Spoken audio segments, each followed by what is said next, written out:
Lemmings são os únicos animais conhecidos que cometem suicídio. Isso. Vou colocar no começo. Então eles vivem nessas ilhas, certo? São ilhas que, se eu não me engano, são na Grã-Bretanha, é uma coisa no norte da Europa. E aí, como essa região tem uma certa instabilidade climática, de vez em quando esses animais eles têm um boom populacional. Quando o recurso é muito abundante, eles começam a se reproduzir loucamente, porque são roedores, né? O roedor tem uma alta capacidade reprodutiva, e aí, absolutamente, do nada a população incha, fica inflada e os recursos acabam. E aí, o que esses animais fazem? Alguns desses animais, eles se jogam de precipícios para tentar alcançar outras ilhas. E aí vocês não estão ouvindo a musiquinha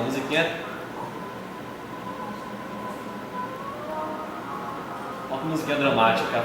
Os lemmings se jogando no precipício e morrendo todos, ó. Eles se jogam para tentar alcançar outra ilha.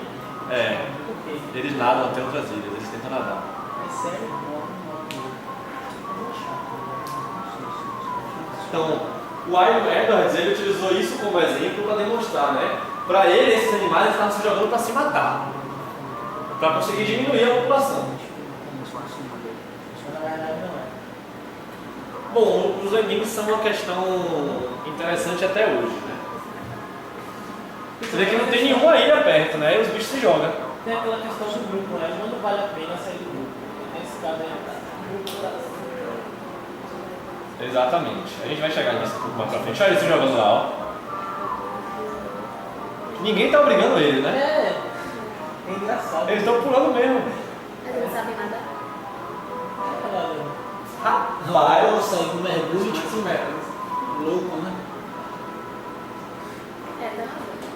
Essa música aqui é filme de suspense aí de Boris Karloff, tá maravilhoso. Ah, é, nadando. Essa cena aí jogaram rara, cara. Tem um cara atrás com a arma. Pegaram aqui uma bacia assim e jogaram. Nada. Olha lá, eles foram pra água mesmo, velho.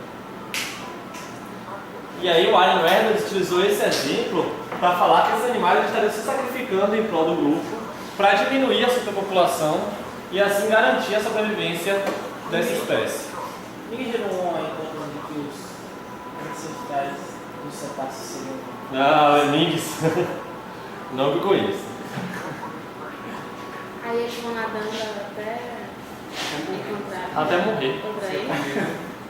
Até morrer. Mas o objetivo não é encontrar outra ilha.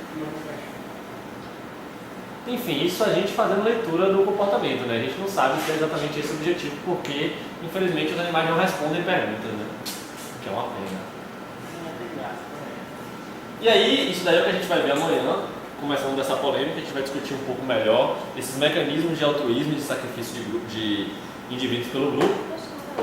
Mas foi toda essa... O Iron Edwards, assim, normalmente essa galera polêmica, ela tem uma coisa muito legal, né? Como todo mundo acha que é um absurdo, todo mundo achou a ideia de Iron Edwards uma coisa de outro mundo, várias pessoas começaram a produzir artigos ao contrário. E aí a gente teve um boom de artigos sobre comportamento social, justamente porque todo mundo ficou pirado com esse cara. Então, se ele não tivesse publicado um artigo polêmico desse, provavelmente esse campo estaria pelo menos uns 10 a 20 anos atrasado do que a gente tem hoje. E às vezes a tentativa de refutar acaba gerando dados empíricos. Exatamente. Porque nosso modelo a gente tem um modelo de ciência atualmente que é falsificacionista. O que é isso? Toda hipótese é verdadeira até você produzir evidências ao contrário a ela. Então eu faço uma afirmação e eu mesmo tenho que testar ela produzindo evidências contrárias para ver se minha hipótese resiste. Então toda a teoria ela se mantém firme até alguém chegar com um caso que acabe com ela. Então é justamente assim que a gente vai caminhando no processo científico. Ele fez uma afirmação que era uma afirmação muito grande e aí várias pessoas ao mesmo tempo caíram matando na afirmação dele. E aí isso permitiu justamente que anos depois o Wilson, que é esse coroa polêmico aqui, ele adora trabalhar com coisa polêmica, lançou seu livro que foi a síntese desse campo de conhecimento, né? Desse campo de comportamento que estudava o comportamento social a partir de uma perspectiva evolutiva. E ele também gerou uma polêmica enorme, como a gente vai ver aqui. Então, Como é que foi essa história da sociologia? Né? O Wilson ele é um mimercólogo, ou seja, ele trabalha com formiga, especialista em formiga. Ele tem livros muito bons sobre comportamento social em formiga, se vocês quiserem dar uma olhada.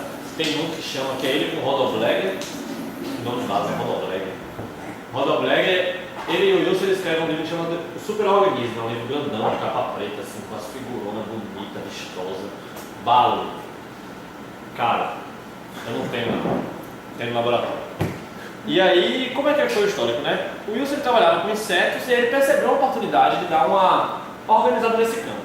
Aí ele lança o primeiro livro dele, dessa área, né? Que é As Sociedades dos Insetos, que é um livro raro, muito importante até hoje. Tem gente que cita ele até hoje. E a gente já falou umas coisas dele nas últimas aulas. Você lembra que aquelas categorias que eu citei são justamente organizadas da maneira como a gente conhece, são utilizadas até hoje por esse artigo. Eu até hoje não consegui achar ele na internet nem para comprar, para trazer para o laboratório. Mas é um artigo, um livro muito citado. E aí, esse livro, com esse livro Wilson bomba. Todo mundo no campo comprou o livro teve uma vendagem alta, foi altamente citado, foi um livro legal assim. E foi muito discutido com vários autores, né? As implicações do estudo da sociedade dos insetos. E as pessoas começaram a questionar o Wilson se as afirmações que ele fez sobre a sociedade dos insetos poderiam ser utilizadas em outras sociedades, como por exemplo, sociedades de mamíferos, incluindo a sociedade humana. E aí o Wilson, ambicioso, porque ele é uma figura científica muito ambiciosa, é bem do perfil dele, ele vai e ele lança um livro depois, que é como se fosse uma expansão dessa sociedade dos insetos. É um livro que ele não se resume a tratar da sociedade dos artrópodes, mas fala também das sociedades de animais, incluindo a sociedade humana. Então, ele lança a Sociologia Nova Síntese em 1975, quer dizer, em 75 ele já era um nome famoso da época, ele está vivo até hoje, não morreu ainda. Ele é de quantos anos, sabe? 80 e tanto, sabia? Não, Tem uma galera. cidade. O quê? Ele é Harvard? Não sei não, né? Quem sabe essas coisas é Livinha dele, Livinha que trabalha especificamente com ele. Então, ele lança esse livro, e é um livro que, além de ser mais acessível do que a Sociedade dos Insetos, ele porque ele faz a introdução, é bem básica, para quem não trabalha no campo, é fácil de você acessar, só que ele é um livro extremamente polêmico, porque ele começa a falar da influência genética no comportamento, incluindo na espécie humana. E aí é um livro que, esse capítulo final, que é o capítulo que ele trata do comportamento humano, social, é um capítulo tão polêmico que o Wilson decide lançar um outro livro depois. 3 anos depois, ele pega as ideias do último capítulo da Sociologia e lança um livro só sobre a natureza humana. E assim, é importante a gente analisar o contexto histórico que isso aí está acontecendo, mas, não sei se vocês lembram, mas isso daí é bem pós-Segunda Guerra Mundial, certo? A Segunda Guerra Mundial ela foi caracterizada pela desvirtuação de algumas ideias biológicas, como, por exemplo, o próprio darwinismo. A Alemanha nazista, ela utilizou muitas ideias do que a gente chama de darwinismo social. Já escutaram esse conceito, darwinismo social em algum lugar? No que não conta. Já escutaram, né? Então, quem já escutou sabe que o darwinismo social são as ideias cruas de Darwin aplicadas de maneira direta às sociedades humanas, que é bem o que a gente vê no Terceiro Reich, né? Que é a história de a raça ariana é a raça pura, né? A raça superior, que é mais capaz, que é mais eficiente, e as outras raças são inferiores. Então essas ideias são ideias de darwinismo social, são ideias de limpeza étnica, são ideias de sobreposição cultural, são ideias que são aplicações ingênuas do darwinismo para justificar preconceitos que são preconceitos culturais. Então, o Terceiro Reich tinha acabado de ser derrotado a custos enormes, principalmente na Europa. Então, qualquer ideia que chegasse perto de uma ideia darwinista social tinha uma baixa recepção no campo científico. Na verdade, as pessoas tinham aversão a qualquer coisa que parecesse darwinismo social. E aí chega um cara e fala que o comportamento tem bases genéticas. vocês já podem imaginar que as pessoas estabeleceram automaticamente a ponte entre as ideias de Wilson e o darwinismo social. Então, principalmente o sociobiologia e a natureza humana, eles foram altamente criticados mesmo. A galera caiu no pau em cima deles. Mas o que é que a polêmica principal está aqui na natureza humana. Então, o que é que a sociobiologia ela diz, né? O que é que esse velhinho legal está querendo passar para a gente com a ideia da sociobiologia? Basicamente, a sociobiologia ela tenta responder como e por que o comportamento social evoluiu. Qual foi o contexto contexto ambiental que permitiu o surgimento de socialidade, a que a socialidade serve para os animais, como é que ela pode evoluir, com que frequência. Esses são tipos de questões que a sociobiologia, enquanto campo de conhecimento biológico, tenta responder. Então, a biologia ela é bem uma amálgama. Alguém sabe o que é amálgama? É uma liga de metais. Normalmente são metais reunidos que mantêm as suas propriedades anteriores. Então, ela é uma amálgama. Eu só sei isso porque tem uma série de quadrinhos que eu, quando eu era pequeno, que eles juntaram super-heróis. Vocês nunca leram isso não? Tipo Batman com Wolverine. Tinha um personagem que era um Batirinho, sacou? Bem legal. Minha infância. Então, o que é que você falou aí, rapaz? Vou tirar a ponta, viu? Biologia comportamental era a fusão da biologia comportamental, da ecologia de populações e da biologia evolutiva. Então eram campos que até então não tinham uma comunicação tão grande, né? A gente tem que lembrar que até esse ponto a genética de populações era o campo mais forte da biologia, era onde mais publicavam artigos, esse tipo de coisa. E aí o Wilson vem com essa proposta da sociobiologia que tenta unir esses três campos em um campo só de conhecimento. E aí isso daí é do livro esqueci o nome do brother, que ele faz uma crítica à sociobiologia e ele tenta apresentar os campos. A figura está muito ruim, mas aqui a gente tem a biologia evolutiva, ecologia de populações e biologia comportamental. As questões que essas três respondem juntadas nas teorias da sociobiologia que vão tratar disso daqui e onde é que elas vão ser aplicadas. Eu vou apresentar passo a passo para a gente identificar. Então, para responder como e por que o comportamento social evolui, ele vai analisar de uma perspectiva comportamental o altruísmo, a cooperação, a agressão, os comportamentos de espaçamento, né, se você fica mais distante ou mais próximo, os comportamentos de corte, os comportamentos de cuidado parental e a tendência de animais a se agregar. Então todas essas questões são questões do comportamento animal, mas que nos dizem muito acerca do comportamento social. Já na ecologia de população, ele vai se focar em questões do tipo de mecanismos regulatórios da população, qual o tamanho que a população alcança, etc. Taxas específicas de certas idades de nascimento e morte. Quem já pegou ecologia lembra daquela tabela de morte e nascimento, o quanto cada categoria de idade influencia na população? Vocês lembram disso? Tabela de coorte. Eu não lembro disso não? Que matéria? Ecologia, Eco 2, ecologia de população. Deixa eu perguntar. Pegou nada, né? Padrões de dispersão, interações entre parasitas e hospedeiros. A gente viu que o parasitismo interfere no comportamento social, né?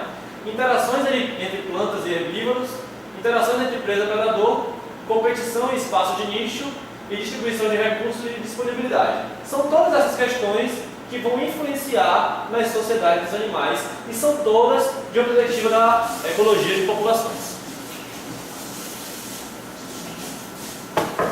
Já na biologia evolucionária, a gente vai ter pré-adaptações, que é um conceito ruim, a gente chama de adaptações, picos adaptativos.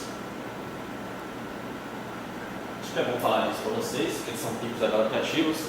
Picos adaptativos é uma ideia de Ryan Edwards, se eu não estou enganado. Eu não sei se ele criou, mas ele utilizou bastante também. Que funciona da seguinte forma: imagine que suas características são determinadas, grande parte, geneticamente, certo? Só que essas características genéticas, elas são multidimensionais, né? Eu tenho a sua altura, eu tenho a cor dos seus olhos, eu tenho sua postura, tudo isso é influenciado também pela genética.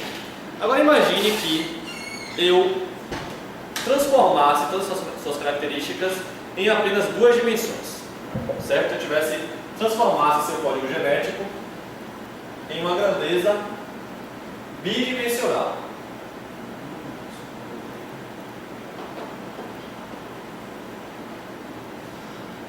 O que esses tipos adaptativos falam é que eu tenho aqui a aptidão, o fitness e o genótipo do organismo, dos organismos da população. E aí ele vai descrever picos tridimensionais nessa paisagem genética. E aí esses picos é como se fosse o melhor genótipo possível dessa população, certo? Então, o melhor genótipo possível. A população é um ponto, né? Cada indivíduo é um ponto desse genótipo, é um ponto de possibilidade de genótipo. E aí ele vai gerar uma prole que vão ser outros pontos, porque os pontos não são iguais. E a tendência é que esses pontos eles caminhem em direção a esses picos evolutivos, porque é onde o fitness é maior. Todo mundo entendeu o conceito? Não é tão complicado quanto parece. E justamente a discussão de picos evolutivos é se há apenas um pico ou se na verdade a gente tem uma rede de picos e vales, porque não existe só um genótipo melhor, né? A gente tem vários genótipos possíveis e a gente tem as restrições. Então, ele vai falar dos picos adaptativos e as adaptações, da estrutura genética de populações e dos processos seletivos envolvidos aí. Então, todas essas questões, né, de biologia comportamental, de biologia evolutiva e genética populacional, elas vão gerar informação para a gente produzir teorias para a sociobiologia. Essa era a ideia de Wilson. E são justamente questões de exploração em termos de processos e forças evolutivas. A gente está respondendo o porquê o comportamento social evolui. Lembra que a gente falou dos 4 porquês? Então. E aí, o que, as teorias da sociobiologia vão dizer para a gente? Primeiro, táticas de sobrevivência em grupo. Como é que o grupo junto ele vai sobreviver de maneira diferente aos indivíduos, isso vai oferecer vantagens. Táticas de forrageio, como é que eles vão capturar as presas de maneira diferenciada, né, como lobos atacando uma alcateia. Táticas competitivas, como eu falei antes, a competição interespecífica é muito alta, né, em agrupamentos, então eles vão ter que ter táticas específicas para conseguir lidar com isso. Padrões de espaçamento, sistemas de cópula, nos animais sociais a gente tem sistemas de cópulas variados, né, muito diferentes dos animais solitários. Lembra que eu falei que eu boto na geral? Os ratinhos que precisam de um número de machos para conseguir copular com a fêmea, porque eles copulam todos juntos. Padrões de auxílio, né? Como é que você vai contribuir com o outro. Padrões de histórico de vida, como é que esse comportamento social ele vai se alterando no passar do tempo, né? E tamanho de grupo e composição. Isso aqui é mais no meu campo de trabalho. E se der tempo, eu queria apresentar para vocês meu projeto de doutorado, para vocês conhecerem um tipo de trabalho nessa área. Então, tudo isso daí são teorias que são produzidas pela sociobiologia. Então, ela vai falar justamente dos valores adaptativos, né, da função do comportamento social e da filogenia, como é que esse comportamento social evolui. É bem o nível de questão da sociobiologia. E aí a sociobiologia, ela tem pelo menos o Wilson, que é um cara meio megalomaníaco, meio cientista polêmico, né, gosta de produzir as coisas. E aí ele diz que a sociobiologia, ela, em junção com as ciências sociais e as humanidades, ela poderia ser agregada num campo que seria a humanologia, que é o estudo do ser humano.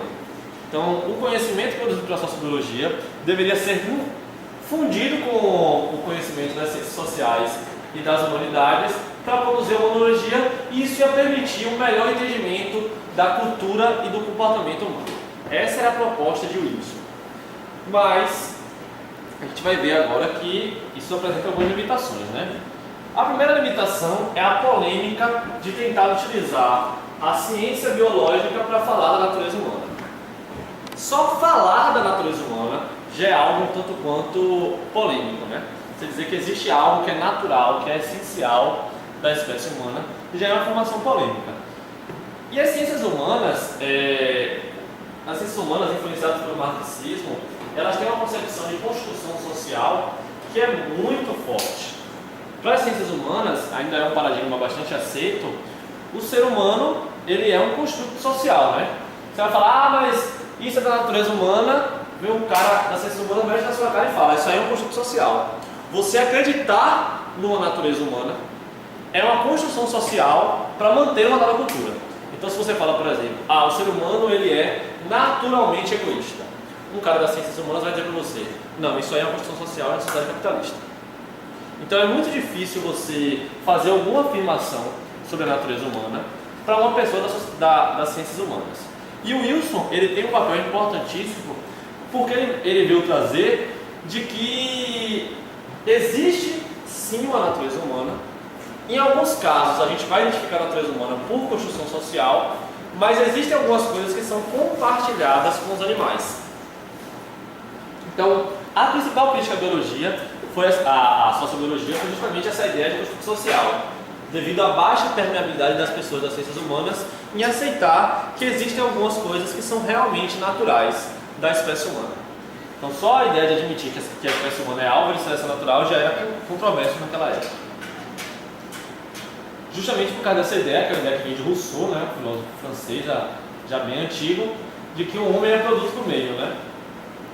E aí o Wilson ele vem demonstrar que a gente tem dois vetores aí. A gente tem um vetor da cultura realmente, que vai puxar a gente para o lado, mas a gente tem também o vetor dos genes, certo? E aí vieram vários estudos depois disso demonstrando, né? Por exemplo, gêmeos, estudo com gêmeos que foram separados quando era pequeno e comparados no comportamento, eles fizeram que eles tinham muito mais em comum, mesmo quando eles são criados em culturas diferentes, com relação a serem mais violentos, serem mais pacíficos e tudo mais. Então, existem sim algumas características que são essenciais à espécie humana, porque a gente sabe que o comportamento ele tem também bases genéticas. O problema de Wilson é que o Wilson ele era muito gene determinista. Ele, justamente por ser desse período de síntese moderna, né, que a genética de população estava com uma força absurda, e ele, como fazia parte dessa galera, ele tinha uma perspectiva de gene determinismo muito forte. Então, para ele, era um comportamento, um gene específico para aquele comportamento, o que é uma relação muito dura, né? E essa foi para mim, essa é a principal crítica à sociobiologia até hoje, que é essa ideia do gene, do conceito de gene dentro de uma bolha. O conceito de gene é um conceito complexo.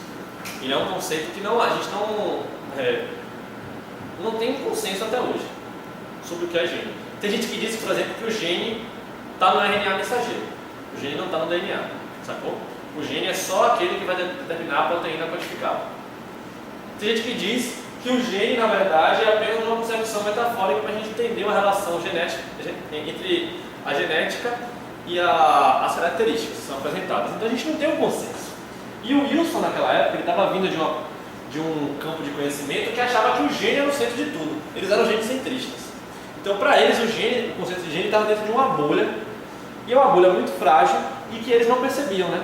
Que é só você estourar essa bolha que o conceito de gene cai por terra, né?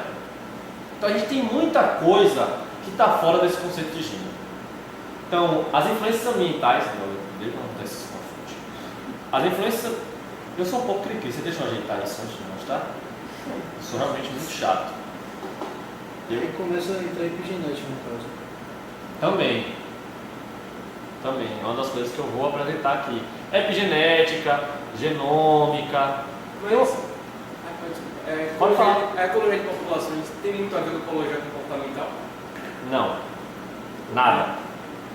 Na verdade, são campos que têm uma dificuldade de se comunicar. Uma dificuldade bastante grande de se comunicar, na verdade. Pronto. Aqui não. Agora está tudo certo. Então, esse conceito de gene, por exemplo, ele não lida com as influências ambientais. Então, embora a gente possa ter uma relação gene-característica, por exemplo, muito direta, se eu não tiver um ambiente propício, essa relação não vai se apresentar, né? Por exemplo, digamos que você tem uma certa quantidade de genes que vai influenciar na sua altura, você seria uma pessoa alta, só que você foi uma criança subnutrida. Então, com certeza, você não vai ter a altura que seu genótipo ele poderia te propiciar. Então, existem influências ambientais muito fortes na apresentação das características, né? Na verdade, quando a gente fala de comportamento, então, já começa a ficar uma coisa complicada, né? Porque o comportamento, ele é o limite do que é o indivíduo e do que é o ambiente. O comportamento ele fica no meio termo, certo? Meu comportamento, por exemplo, é caminhar, não é? Eu estou desempenhando um comportamento aqui, né? Eu conseguiria caminhar se não tivesse um caminho? Não. Se eu estivesse preso no lugar e eu ficasse parado, meu comportamento ele não ia se demonstrar. Então, o comportamento ele só existe no ambiente. Sem o ambiente, o comportamento não existe. É impossível você excluir um comportamento do ambiente e o ambiente do comportamento. E como o comportamento ele tem bases genéticas, não tem como a gente fazer essa relação tão direta assim, né? Outra coisa que o conceito de gene da síntese moderna, né, ele não abarca são os processos regulatórios. A gente sabe hoje que a maior parte dos genes que a gente tem são genes que influenciam em outros genes. Então a gente tem um gene influenciando outro gene, que influenciando outro gene, que influenciando outro gene, não apenas a epistasia, mas até mecanismos complexos como genes que afetam o desenvolvimento. Então a gente tem interações com o resto do genoma, né, que aí entra a genômica, proteômica e afins, que são genes eles trabalhando como rede, ao invés de trabalharem individualmente. E a gente tem também associações entre traços, né? Que se você tiver um traço e outro traço sendo apresentados ao mesmo tempo, eles acabam covariando e se correlacionando. Então tudo isso aí está fora do conceito de gene e tudo isso não foi abarcado pela sociobiologia. Então pense, se eu estou tratando de características fisiológicas, já é difícil com características fisiológicas eu estabelecer uma relação gene-característica. Imagine quando eu estou trabalhando com comportamento. Agora imagine quando eu estou trabalhando com comportamento humano, onde a gente tem a cultura sendo um outro nível de variação, por exemplo. Fica muito difícil, né? Então as afirmações de Wilson, elas acabaram ficando muito como largadas ao vento, assim, né? Porque toda essa região que estava de fora não foi abarcada. E aí o que a gente tem que fazer é justamente tirar o conceito de gene dessa bolha, trazer as heranças comportamentais, cognição de aprendizado, as interações com o ambiente, o fenótipo estendido da produção de lixo, trazer a questão da cultura para a hereditariedade, a semiótica e a herança simbólica que a gente tem também na espécie humana e a epigenética genômica e interações gênicas. Tudo isso daí, hoje em dia, a gente já sabe o que acontece. Tem um livro que é bem legal, da Jablonka, você lembra o título? A Herança em 4 Dimensões. Ou a Evolução em 4 Dimensões? É a Evolução em 4 Dimensões, que ela fala dos níveis de herança também. Então a gente tem... É o livro dos Carlos. Hã? É o livro dos Carlos. Não, é de Jablonka, o autor. Não é que é aquele X poder. Ah, sim, é esse mesmo. É esse mesmo. Então, a gente tem heranças comportamentais a partir de cognição e aprendizado. A gente tem esse animal, né? Você pega aqueles macacos que... Eu acho que esses macacos lindos, velho. Aqueles que ficam nas banheiras termais do Japão. Você já viu esses macacos? Velho, a maior expressão de prazer animal é a desse macaco. O cara é um lugar frio e ele entra lá na piscina térmica e ele fica tipo... gastando lá, velho, de boas. E é engraçado, por exemplo, que é uma herança cultural, né? Porque tem macacos da mesma espécie que vivem em ambientes de zonas termais que tem piscinas e eles não tomam banho. São só aqueles macacos específicos e é da mesma espécie, né? Então a gente tem as interações com o ambiente, cultura, tudo isso daí está fora do conceito de gene. E o conceito de gene que a gente vê na graduação, normalmente, é o conceito de gene dentro da bolha.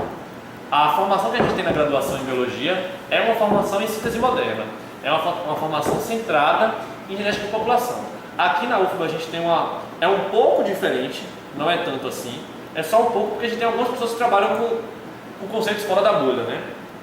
E isso acaba influenciando todo o campo.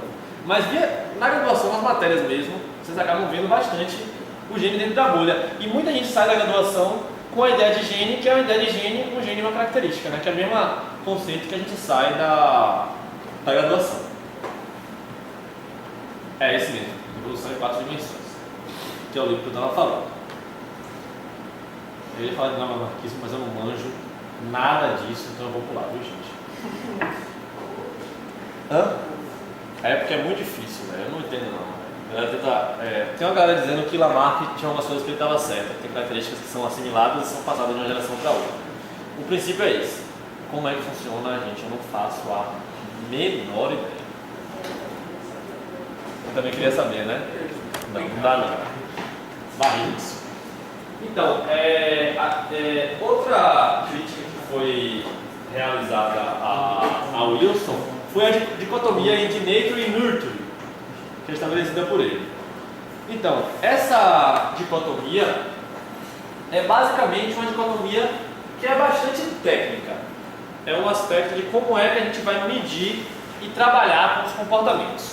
O Wilson, ele faz uma diferenciação muito dicotômica entre natureza, nature e nurture. Então, ele fala que tem certos comportamentos que são inatos, certo? Como aí ele dá um exemplo do comportamento do bebê de mamar, né? Hã? Então, requerem pouca ou nenhuma prática, esses comportamentos inatos. Você não precisa ter uma autoestimulação, só precisa do estímulo e automaticamente o comportamento se apresenta. Eles mostram pouca variabilidade entre as performances, ou seja, a tendência é que esse comportamento ele seja bem rígido. Se você desempenhar ele hoje ou daqui a alguns anos vai ser muito parecido. E eles são consistentemente associados a estímulos específicos. Então se apresenta o peito, o bebê mama. Então é bem direto.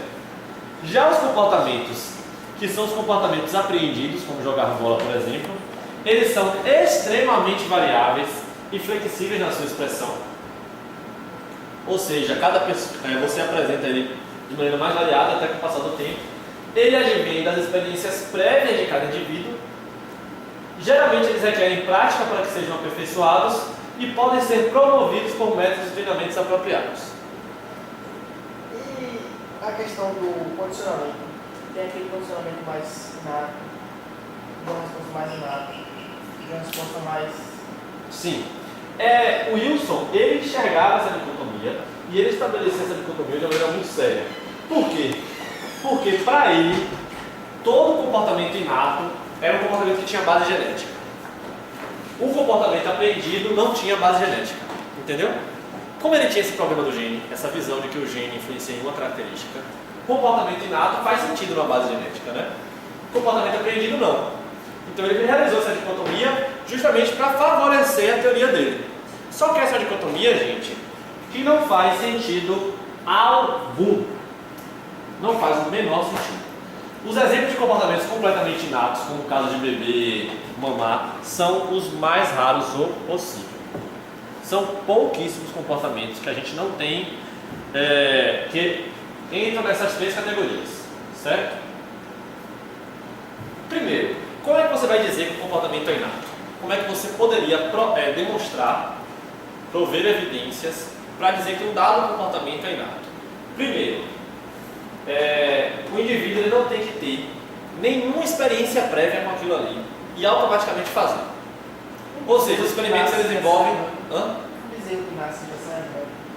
Sim, é um tipo de comportamento, caminhar pode ser, sacou? Mas aí como é que você vai fazer? Para você demonstrar isso, você tem que colocar ele no ambiente de privação total. Você tem que fazer o bezerro nascer longe da mãe, por exemplo. Porque o bezerro nasce e vê a mãe em pé, né? Se ele não visse a mãe em pé, ele ficaria em pé também. Então, para você demonstrar que o comportamento é inato, você precisa ter os experimentos de privação, que já são completamente difíceis de se fazer, porque não tem como você privar o organismo de seu ambiente. Lembra que eu falei que o comportamento é um ambiente? Então não tem como você privar.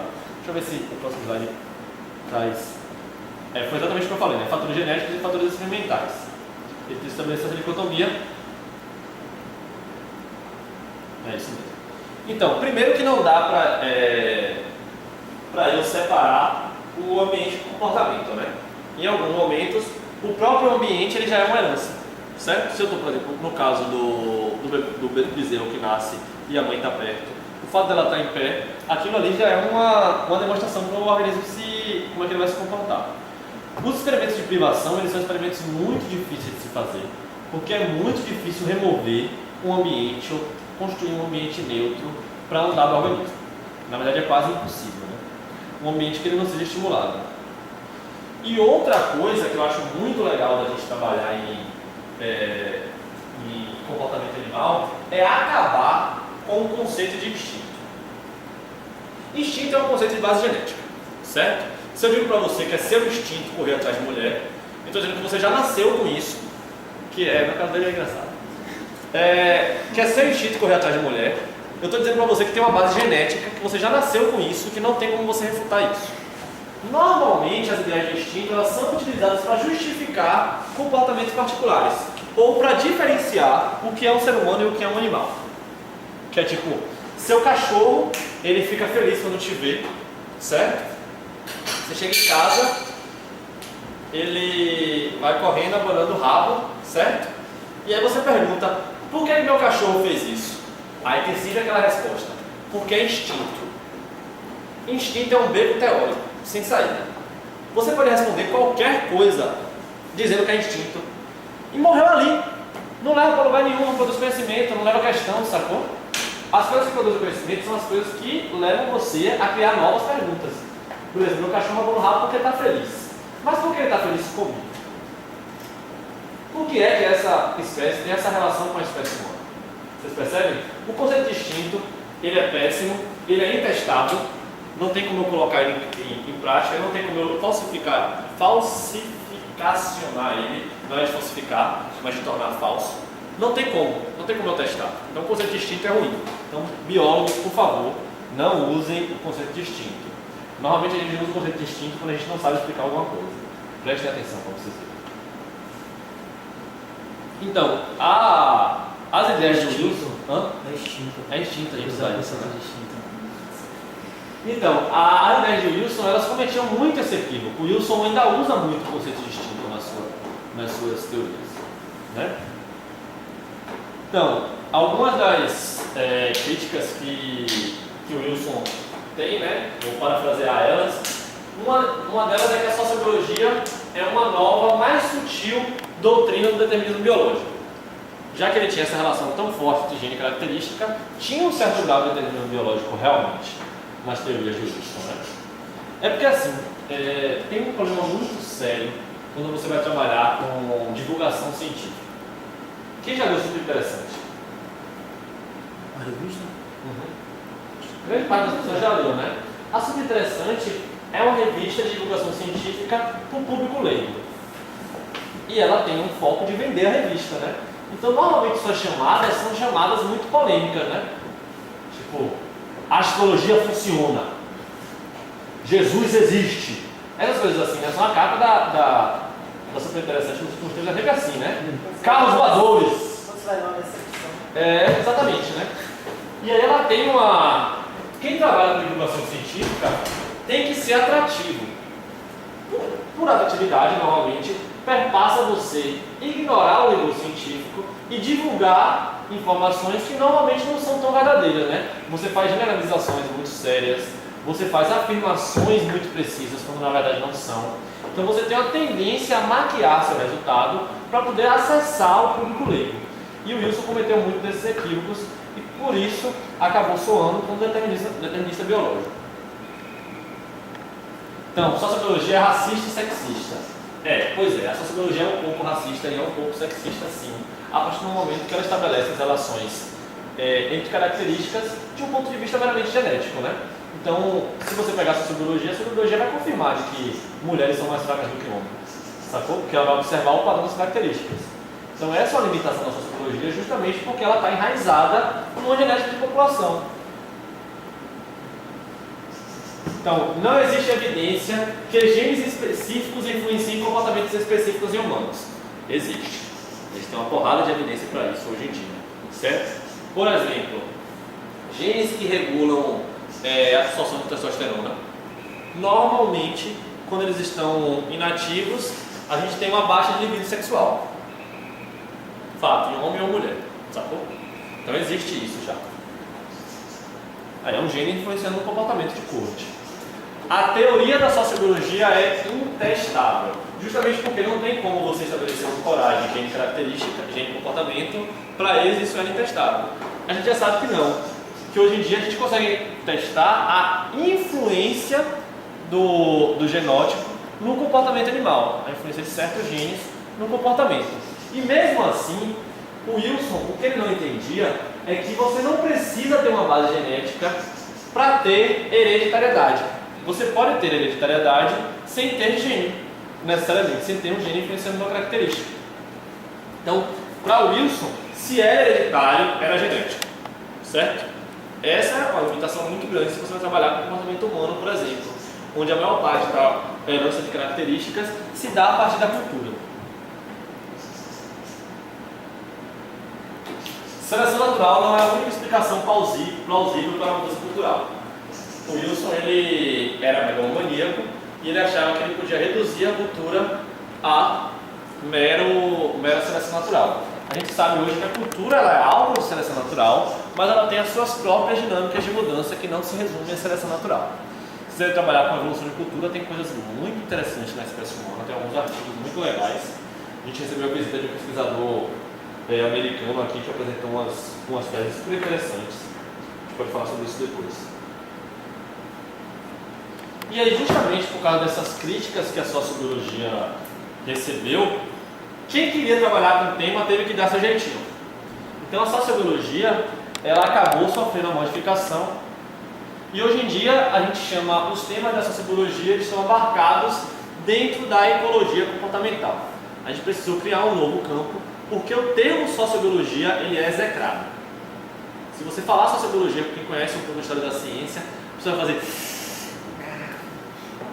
não, passo, sacou? Justamente por causa dessas falhas que o Wilson defendeu tanto da sua teoria. E a parte da natureza humana, hoje em dia, ela é tratada na psicologia evolutiva, que é um campo que tenta falar como a seleção natural mudou o comportamento humano, basicamente. Então, hoje em dia, a gente pode dizer que a sociobiologia ela é uma ciência morta.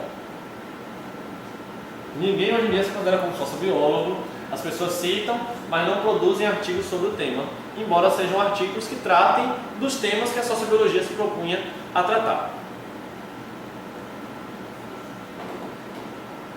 Mas um ponto interessante que eu gosto de trazer, que é esse trabalho de... Como é o dobradinho? Lavillée, que ele fala sobre a ascensão e queda da sociobiologia, porque ele traz um aspecto, que é um aspecto humano, que a sociobiologia foi extremamente relevante por trazer. Antes a gente vivia um paradigma que era um paradigma construtivista social. Ele dizia que a natureza humana ela não existe ou não importa. E muito do que nós acreditamos sobre a natureza humana é, na verdade, produto das instituições e culturas humanas, portanto, sujeito às mudanças. Ou seja, o que a gente tem como natureza humana pode mudar sempre, dependendo do contexto social e cultural que a gente está inserido. Certo? É bem o princípio marxista, né, que a gente tem. Aí a sociobiologia, ela vem dizer que os seres humanos eles têm naturezas reais e propósitos naturais, mas naturezas e propósitos que são totalmente inteligíveis através da evolução e que não são tão diferentes assim daqueles dos outros animais. Então a sociobiologia ela vem com uma ideia completamente diferente. Tendo que, olhem, nós parecemos com os animais mais do que nós pensamos e que a gente pode aprender muito com eles sobre nossa própria natureza. E foi a sociobiologia que deu vazão às ideias de biotecnologia, que não é tanto uma crença, mas um projeto que envolve usar nosso conhecimento de biologia humana para melhorar a vida e talvez refazer até a nossa própria natureza. Então, conhecer quais são as nossas imposições naturais, conhecer o que é a natureza humana, pode ser útil justamente para a gente utilizar a cultura para controlar esses impulsos e essa essência humana que advém da nossa própria natureza. Então, a gente fica por aqui na primeira parte da nossa aula, a gente vai ter um intervalinho agora de 20 minutos.